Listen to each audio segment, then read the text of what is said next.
This is Mustang, an exciting new breed of car. See it at your Ford dealers now. Make your everyday an unexpectedly beautiful day with Mustang. Testing and trial runs behind every new innovation or new performance record. How do I know? My name's Carol Shelby, and performance is my business. I can hardly breathe.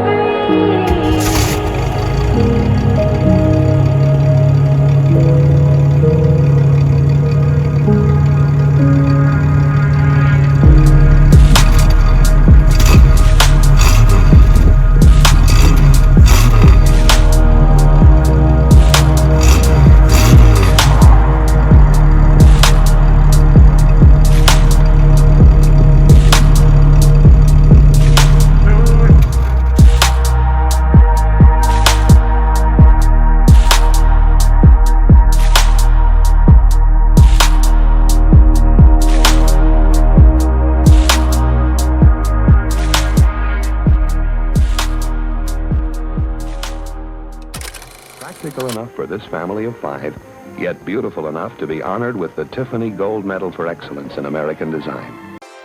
One of the most iconic names in American history and also the master of marketing back in the 1960s, the Ford Mustang has got to be one of the best success stories that I've heard in a long time.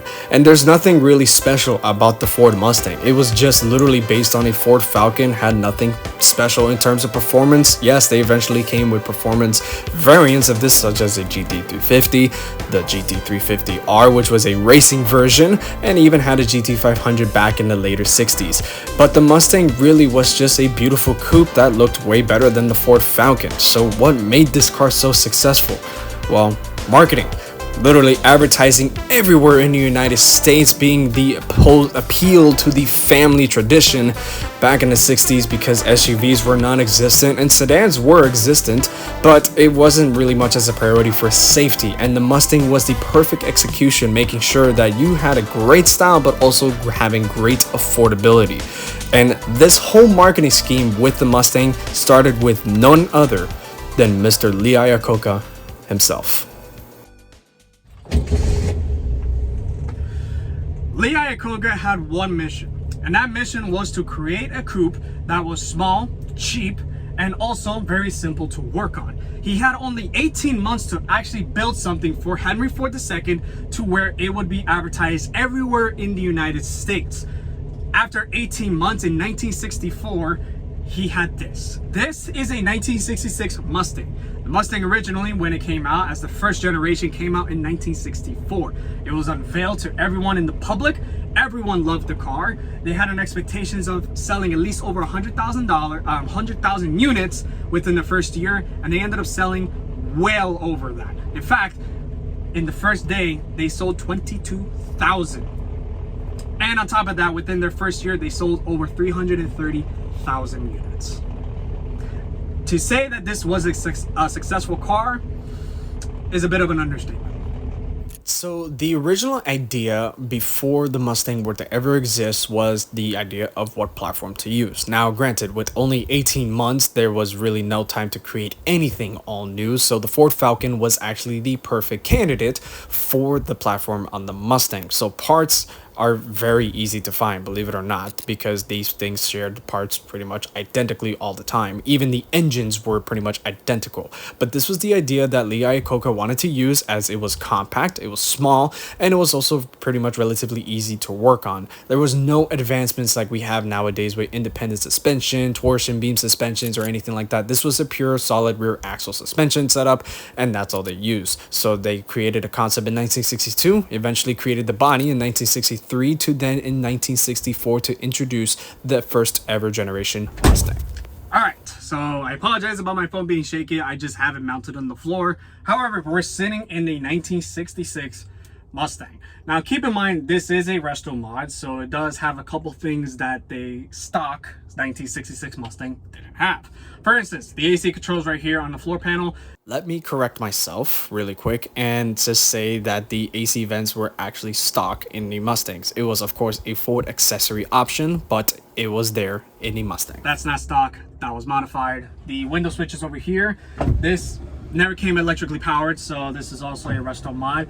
This radio also, even though it does look like a classic radio, this is a Bluetooth modded radio. It looks just like the classical radios and stuff, but obviously it has Bluetooth and everything like that. So that's just a couple things that I know just from the get-go that isn't stock, so I just kind of wanted to point that out there. But comparing to the rest of the interior, this is just, it's just a time capsule.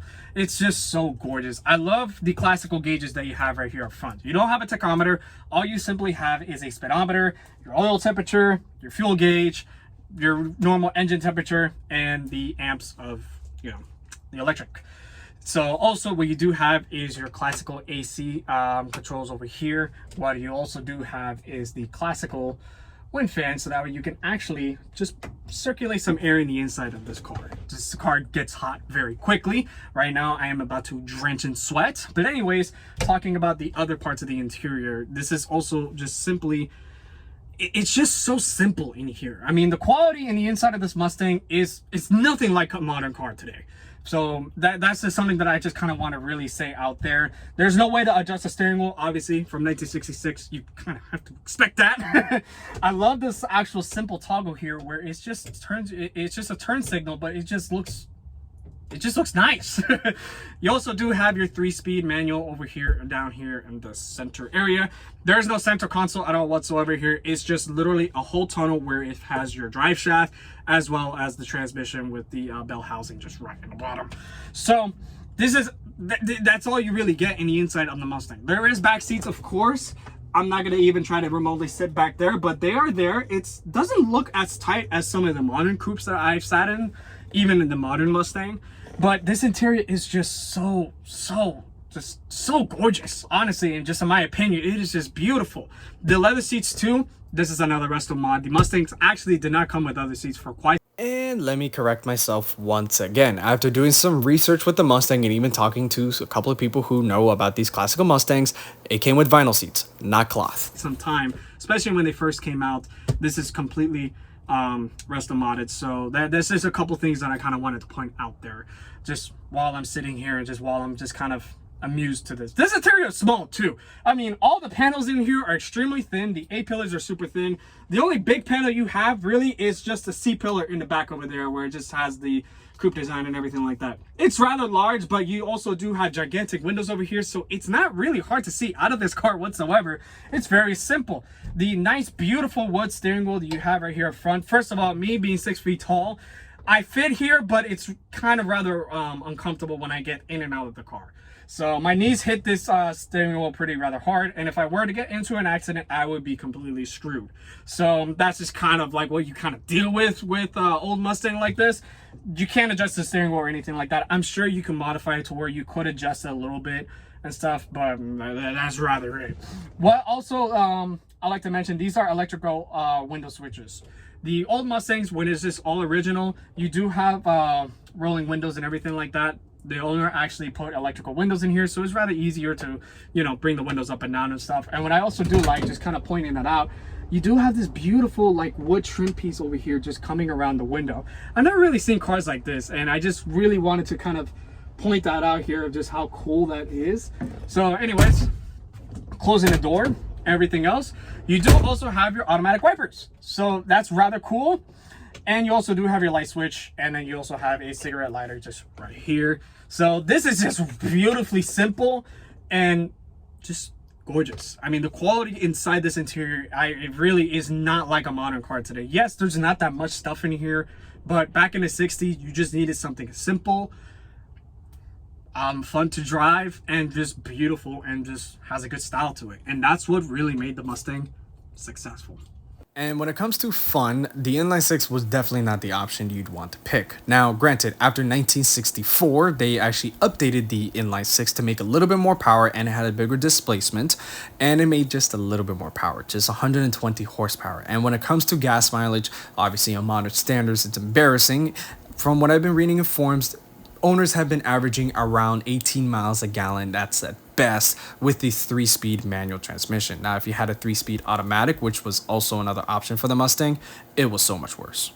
When you're opening the trunk of a 1966 Mustang, you're going to notice that this thing has quite a bit of space, surprisingly, in this time era. Now, obviously, in modern standards, 7.70 cubic feet of space from what I was researching about this vehicle is rather small. It doesn't look like it on the inside, but it's a rather shallow trunk space area. You do also have a full spare tire underneath the trunk, and you also do have something interesting when it comes to putting gas in the vehicle.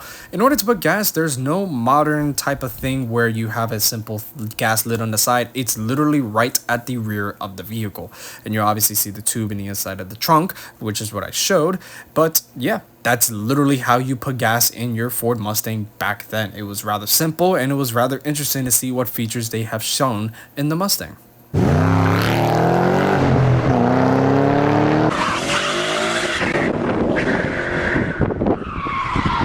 Excluding it from being a crowd killer, the Mustang has grown to be a really popular car in the car community in general. What it just first started out as just a normal pony car, being the first ever pony car actually, being compact, packing a V8 with great power, the Mustang really grown to be such an amazing car, and it had to start out just by being this, the 1964 first generation Mustang, and having so many different variations of it, from coming from the inline six to then also having a GT package, which was the V8, to then eventually coming with the GT350 being from Carroll Shelby, and even then from everything else coming from the Mach 1, the GT500, to now what we have today as the X650 and the Dark Horse.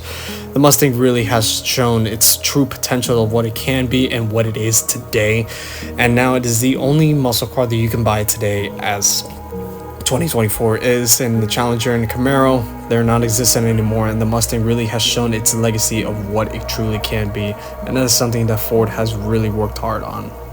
Until next time.